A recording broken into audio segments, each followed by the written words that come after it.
Hello friends, आज हम एक छोटी सी छोटी चीज़ों को लेके चलेंगे। और पता है, आज आप सभी को ये चीज़ें भी पता होंगी कि अब कोई भी एग्ज़ाम हो, बहुत छोटी से छोटी चीज़ों को पूछ लेता है। तो हम कोशिश करेंगे कि हम कोई भी ऐसी गलती ना करें या हम ऐसी कोई तैयारी स्टार्ट ना करें जिसमें हम छोटी से छोटी चीज़ों को छोड़ें। छोटी से छोटी चीज़ों का मेरा मतलब यहाँ पर यही है कि जो एग्ज़ाम के पॉइंट ऑफ व्यू से आने वाली चीज़ें हैं उनको भी हम याद करें। देखो, मैं कोशिश ये करूँगा कि आप क्लास वगैरह बहुत लेते हैं और फिर उसका रिवीजन करते हैं। तो मैं कोशिश करूँगा, क्योंकि मेरा यहाँ पे उसका डिस्कस करने का कोई मतलब नहीं रहेगा कि यदि आपको रिवीजन करना पड़े।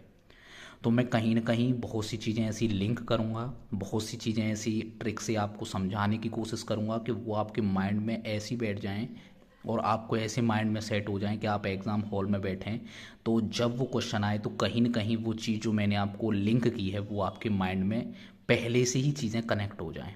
मैं पूरी कोशिश करूँगा, जहाँ से भी मुझे लगेगा, जहाँ से भी चीज़ें मैं कनेक्ट कर सकता हूँ वहाँ से मैं आपको चीज़ों को कनेक्ट करता चलूँगा। आज हम हिंदी का जो वर्णमाला टॉपिक है उसको कवर करने वाले हैं।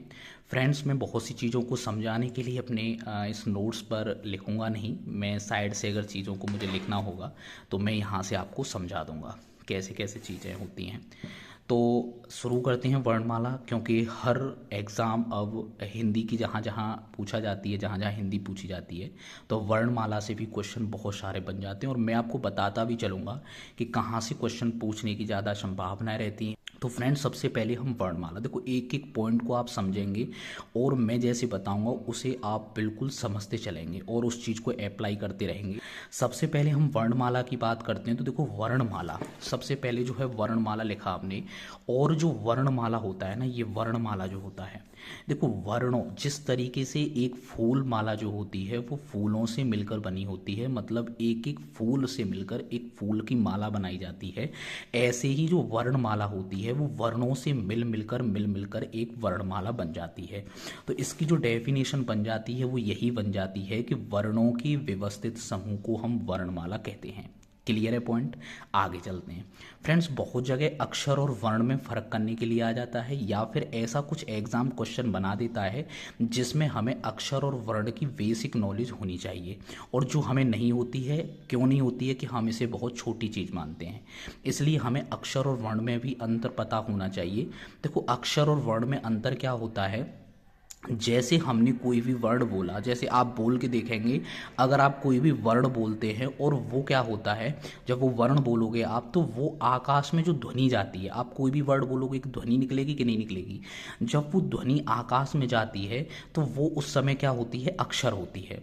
लेकिन उसी ध्वनि को अगर हम पकड़ कर एक लिखित रूप दे दें, जैसे कि आप समझो कि ये आकाश है और हमने कोई यहाँ से ध्वनि निकाली मुंह से अपने से, और मुंह से हमारे से ध्वनि निकली आकाश में कुछ घूम रही है। जैसे मैंने माना कि ज वर्ड जो है आकाश में घूम रहा है, मैंने बोला ज का मतलब आकाश में कहीं ना कहीं ये ध्वनि घूम रही है, और इसी को पकड़कर मैंने कहीं यहाँ पे लिखित रूप दे दिया, तो यही मेरा क्या बन जाता है? वर्ण बन जाता है।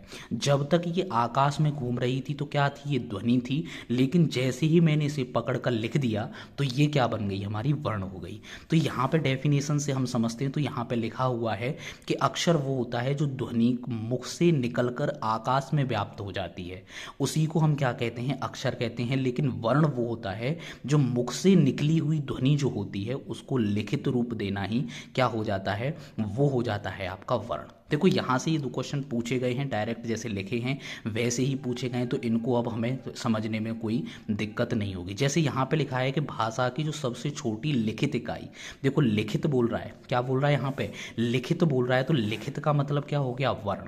लिखित इकाई बोल रहा है, मैंने बोला था ना कुछ को लिखित रूप दे देते हैं, तो वो क्या होता है? हमारा वर्ण। लेकिन भाषा की सबसे मौखिक इकाई, छोटी मौखिक इकाई पूछे तो वो होती है आपकी ध्वनि। मतलब मौखिक इकाई वही जो ध्वनि थी जो आकाश में घूम रही थी, जब तक वो क्या थी?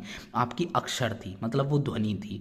तो अगर आपसे एग्जाम में ये क्वेश्चन आपसे आगे पूछे भी जाएं तो आप इसको बता सकते हैं कि भाषा की जो सबसे छोटी जो लिखित इकाई होती है वो वर्ण होती है, और भाषा की सबसे जो छोटी मौखिक इकाई होती है वो ध्वनि होती है। अब फ्रेंड्स हम आगे बात करते हैं तो हमारी जो वर्णमाला होती है उसमें कुल 52 होते हैं। 52 मुझे याद आता है, मैंने कहीं ना कहीं लिंक किया है 26 से क्योंकि सभी लोगों को इंग्लिश के अल्फ़ाबेट तो याद होते हैं कि इंग्लिश के अल्फ़ाबेट कितने होते हैं 26। तो भैया 26 का अगर 2 गुना करते हैं तो 52 बैठ जाता है जो हमारे हिंदी के अल्फ़ाबेट होते हैं। देखो सोचने के लिए समझने के लिए बहुत छोटी बात है, लेकिन हमें ये छोटी छोटी चीज़ों का पता होना चाहिए। तो टोटल 52 होते हैं। 52 होते हैं। देखो हमें इस लाइन को हमेशा याद रखना है। आप कहीं भी बैठते हो, कहीं आप कुछ भी कर रहे हो आप, तो आपको ये माइंड में एक लाइन लो के अपने माइंड में इस चीज़ को घुमाते रहना है कि यार 11 33 2 और 2 कितने होते हैं 4। 11 33 2 और 2 कितने होते हैं 4। मतलब इसका मतलब यही हुआ कि मतलब 11 33 2 4 2, मतलब इन 52 वर्णों को हमने, ये जो 52 वर्ण दिए हुए हैं इनको हमने डिवाइडेशन कर दिया है। किसमें? एक तो 2 कर दिया है, सॉरी 11, फिर 33 कर दिया है, फिर 2 और 2, 11 33 2 और 2 और 4, मतलब 2 और 2 को जोड़कर 4 हो गया। 11 33, 11 में टेबल में 33 आता है। कहने का मतलब यहाँ पर यही है कि ये हमें टोटल वर्ण कितने देते हैं, ये टोटल हमें 52 वर्ण देते हैं। तो आपको ये चीज़ याद रखनी है कि यार हमें एक ये पेयर, एक लाइन ये याद रखनी है कि 11 33 2 और 2 4। अब ये कैसी लाइन, क्या क्या मतलब है? देखो 11 कितने होते हैं हमारे स्वर होते हैं, 11 कितने क्या होते हैं हमारे स्वर होते हैं। 33 हमारे क्या होते हैं व्यंजन होते हैं। 2 हमारे क्या होते हैं अयोग वाह होते हैं। और 2 हमारे क्या होते हैं उच्छिप्त व्यंजन होते हैं। और 4 हमारे क्या होते हैं संयुक्त व्यंजन होते हैं। भैया क्या एग्ज़ाम में ये भी पूछे जाते हैं? हाँ भाई, आप कहीं भी देखना जब एग्ज़ाम का जो लेवल होता है थोड़ा छोटा होता है तो डायरेक्ट इनकी संख्या पूछ लेता है कि बताइए अयोगवाह की संख्या कितनी है, या पूछेगा कि बताइए 2 अयोगवाह कौन से, और आपको एक ऑप्शन दे देगा, उसमें अयोगवाह दे देगा कि छोटी अंग और एक बड़ी अंग। तो ऐसे करके तो हमें ये याद रखना होता है, हम इनमें कंफ्यूज नहीं होंगे। हमें एक लाइन अच्छे से याद हो गई है भैया, वो याद हो गई है हमें 11 33 2 और 2 कितने होते हैं 4 होते हैं। हमें पता चल गया कि 11 स्वर होते हैं, 33 व्यंजन होते हैं, 2 अयोगवाह होते हैं, 2 उक्षिप्त व्यंजन होते हैं और 4 संयुक्त व्यंजन होते हैं। आओ जानते हैं वो क्या क्या होते हैं।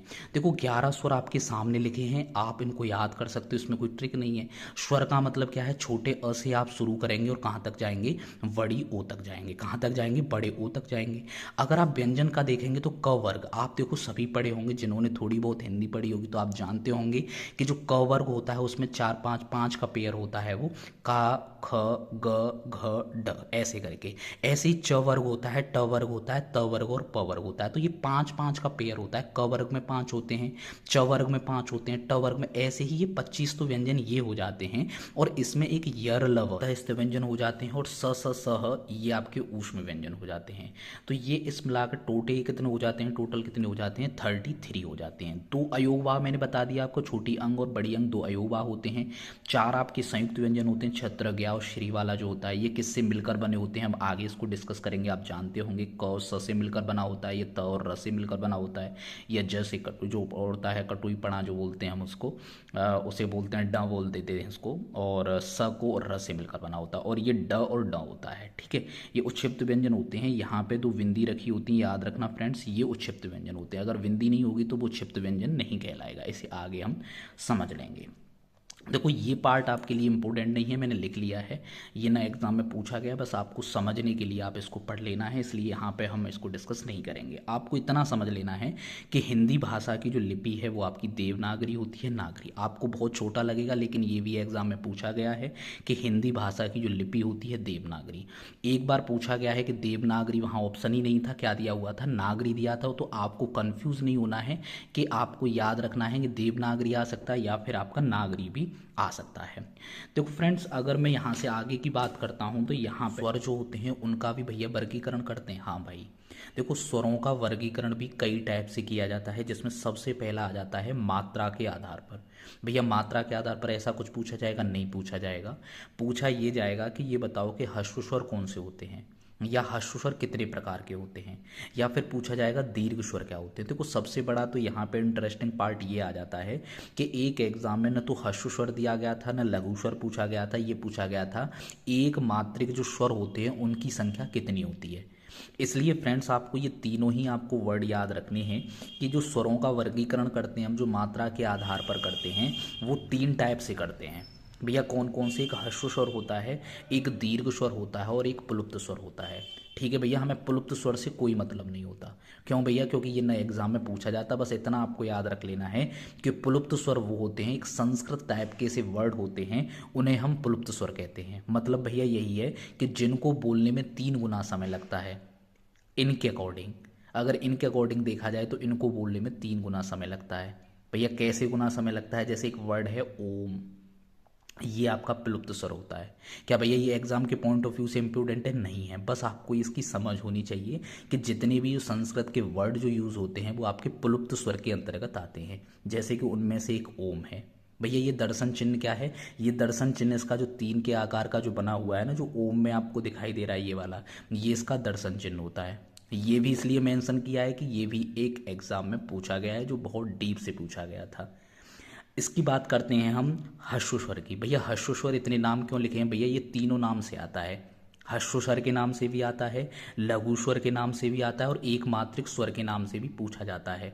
इसलिए हम तीनों को ही याद रखेंगे कि इन्हें हम एक ही बात है, ह्रस्व स्वर, लघु स्वर या एक मात्रिक स्वर। भैया इनकी संख्या कितनी होती है? 4 होती है। क्या पूछ ली जाती है? भैया हाँ, एग्जाम में पूछ ली जाती है कि ह्रस्व स्वर की संख्या कितनी होती है। 4 होती है। वो 4 कौन कौन से होते हैं? छोटा अ, छोटी ई, छोटा ऊ और ऋषि। भैया याद कैसे करेंगे कि ये बताओ? ह्रस्व, लघु। लघु माने क्या होता है? छोटा। इसमें सारे छोटे छोटे वर्ड ही तो दिखाई देते। देखो छठा, छोटा अ, बड़ा आ नहीं है इसमें, मतलब क्योंकि बड़ा है। छोटी ई है, बड़ी ई नहीं है क्योंकि ये छोटी ई है। छोटा ऊ, बड़ा ऊ नहीं है इसमें, छोटा ऊ है। और ऋषि जी है। ऋषि जी ये कहते हैं, ऐसे करके याद रख सकते हैं कि ऋषि जी कहते हैं कि भैया मुझ पे तो छोटे छोटे बच्चे पढ़ने आएंगे। छोटा अ, छोटी ई, छोटा ऊ और ऋषि जी, ये 4 ऋषि जी बैठ गए यहाँ पे और बोले अब कोई नहीं आएगा। बस ह्रस्व स्वर कंप्लीट हो गया। इसी को हम ये भी याद रखना है, एक मात्रिक स्वर के नाम से जानते हैं। भैया दर्शन चिन्ह क्या होता है? एक पहला एक डंडा सा जैसे होता है, एक लाइन सी उसे खींच देते हैं जो आ में आपको दिखाई देती है। नेक्स्ट आता है दीर्घ स्वर। भैया इसको और किस किस नाम से जानते हैं? तो द्विमात्रिक स्वर कहते हैं। पूछा भी जाता है भाई। तो जब यहाँ से एक मात्रिक स्वर पूछा गया है तो ये भी हमें याद रखना है कि द्विमात्रिक स्वर कहते हैं। अगर आपके एग्जाम में ऐसे पूछ लिया जाए कि द्विमात्रिक स्वर की संख्या कितनी होती है, आपको ये तो पता है कि दीर्घ स्वर की संख्या कितनी होती है, लेकिन द्विमात्रिक स्वर आपकी नज़र में आया ही नहीं। लेकिन आज के बाद आपको ये पता होगा कि दीर्घ स्वर को ही द्विमात्रिक स्वर के नाम से जाना जाता है। द्विमात्रिक जो स्वर होता है उनकी संख्या कितनी होती है? 7। इसको भूलना नहीं है। कभी कभी संख्या से भी क्वेश्चन पूछ लिया जाता है। कुल संख्या कितनी होती है इसकी? 7 होती है। अब याद रखना कि जो हम वहाँ छोड़ आए थे, वहाँ छोड़ने का मतलब ये है, छोटा अ, छोटी ई, छोटा ऊ, ऋषि को यहाँ से, इसके अलावा जो स्वर बचते हैं वो सारे जो आ जाएंगे वो दीर्घ स्वर के अंतर्गत आ जाएंगे। दीर्घ स्वर में कौन कौन से आ जाएंगे? वो सभी आ जाएंगे। जो स्वर का पार्ट यहाँ पे छोटा, जो छोटे ये थे, इनके अलावा सभी जो आते हैं वो दीर्घ स्वर होते हैं। तो हमें याद क्या कर लेना है? बस याद हमें इनको कर लेना है। और कोई भी आता है इनके अलावा तो हम बता देंगे कि वो क्या होता है? दीर्घ स्वर होता है, क्योंकि प्लुप्त स्वर की यहाँ पे कोई भी वैल्यूज नहीं आ रही है। यहाँ पे हम देखते हैं दर्शन चिन्ह इसका 5 के आकार का होता है। दिखाई दे रहा है कि 1 के आकार का जो दिखाई दे रहा है वो आपको ह्रस्व स्वर में दिखाई दे रहा है। 3 जो बना हुआ है वो किस में बना हुआ है? प्लुप्त स्वर में बना हुआ है। और दीर्घ स्वर में दर्शन चिन्ह बना हुआ है। आप कहोगे प्लुप्त स्वर का एग्जाम में नहीं पूछा जाता, क्या दर्शन चिन्ह पूछा जा सकता? हाँ बिल्कुल पूछा जा सकता है। एक चीज़ आपको और याद रखनी है कि स्वर जो होते हैं उनको हम अच बोलते हैं। स्वर जितने भी बोलते हैं अच बोलते हैं। आपसे कभी क्वेश्चन बन के आता है कि निम्नलिखित में से स्वर किसे कहा जाता है, और उसमें एक ऑप्शन मिलेगा आपको अच। तो याद रखना, स्वर को हम अच कहते हैं और व्यंजन को हम क्या कहते हैं? हल कहते हैं। कहीं कहीं पूछा गया कि स्वर को अच कहते हैं, इसलिए हमने व्यंजन को भी लिख लिया और याद कर लिया कि व्यंजन को हम हल कहते हैं। याद रखना है इस चीज़ को। अगर हम आगे बात करते हैं तो फिर पूछा जाता है कि भैया स्वरों का वर्गीकरण आपने हमें मात्रा के आधार पर बताया, क्या स्वरों का वर्गीकरण किसी और के आधार पर भी होता है? हाँ, एक जिह्वा के आधार पर होता है। जिह्वा मतलब जीभ के आधार पर। जिह्वा के आधार पर कितने तरीके से होता है? तो वो 3 तरीके से होता है। एक अग्र स्वर होता है, मध्य स्वर होता है, पश्च स्वर होता है। आपने एग्जाम में देखा भी होगा, पूछ लिया जाता है कि पश्च स्वरों की संख्या कितनी हो गई? 5 हो गई। ठीक है, इसमें अग्र स्वरों की संख्या कितनी होती है? 4। मध्य स्वरों की संख्या होती है 1, पश्च स्वरों की संख्या होती है 5। भैया पूछे जाते हैं हाँ।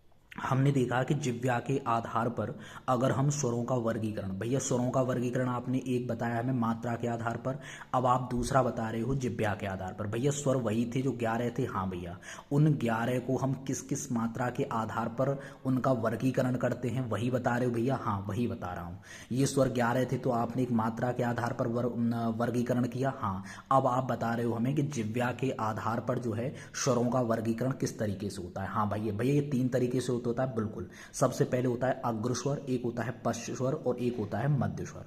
देखो अग्र स्वरों की संख्या कितनी होती है? 4। देखो जहां पर हमारा जो जीभ होती है, जीभ जो होती है वो आगे की तरफ जब भागती है, भागना मतलब भैया जब आगे की तरफ रहती है तो वो होता है अग्र स्वर। जिन वर्णों को बोलने में हमारी जो जीभ का आगे वाला भाग काम करता है, आगे की तरफ हमारी जीभ आती है, तो वो होता है अग्र स्वर। अच्छा भैया, तो पश्च स्वर का मतलब तो ये होता होगा भैया कि जहां हमारी जीभ पीछे की तरफ भागती होगी, मतलब पीछे की तरफ हमारा जीभ पर प्रेशर आता होगा। हाँ भैया बिल्कुल।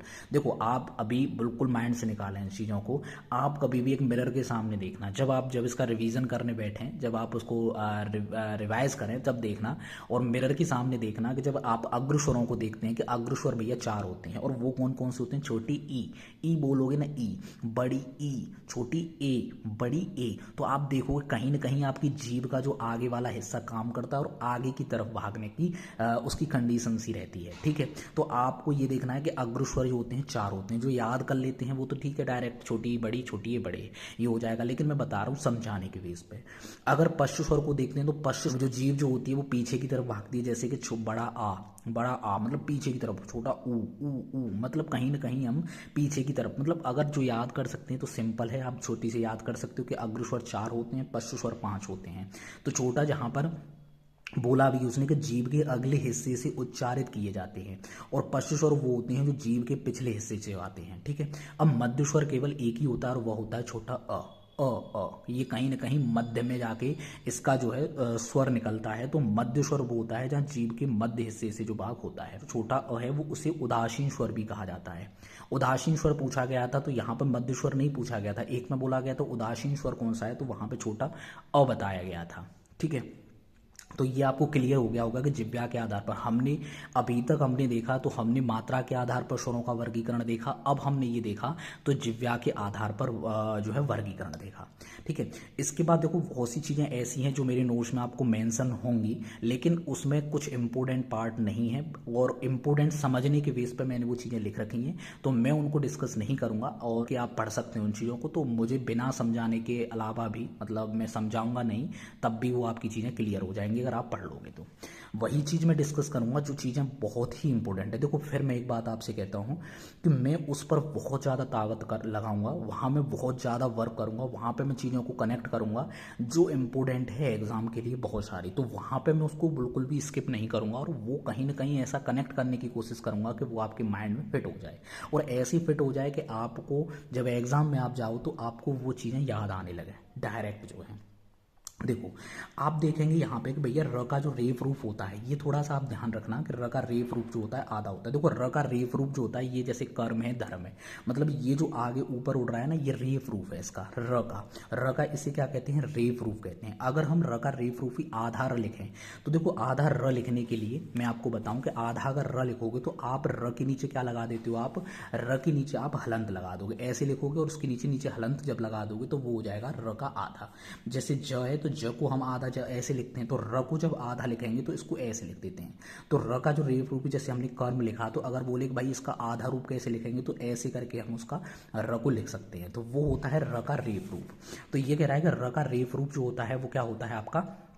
आधा र होता है। आधा क्या होता है? र होता है। जबकि अन्य जो र होते हैं वो पूर्ण होते हैं। अगर वैसे अगर र आएगा, जैसे यहाँ देखो र का सामान्य रूप जैसे रमेश, ये र जो है ये पूरा है, ये क्या है? पूरा है।